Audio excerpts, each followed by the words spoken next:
Welcome to Zagazaga TV, where you get the freshest and juiciest entertainment gist. Stay tuned. Make sure you hit the subscribe button below and turn on the notification button as well. Enjoy. Just yesterday night, around 8:30 p.m. at the Ajugule Oludiapapa suburb of Lagos State, a PHCN pole at a nearby junction close to a transformer caught a chaotic spark which caught the attention of so many people passing by.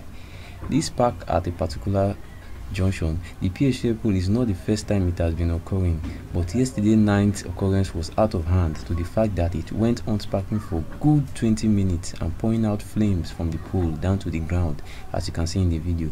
Again, many people had to run for their lives as the scene was fearful and could lead to an electric shock if eventually the cable wires happens to cut off and fall on the ground.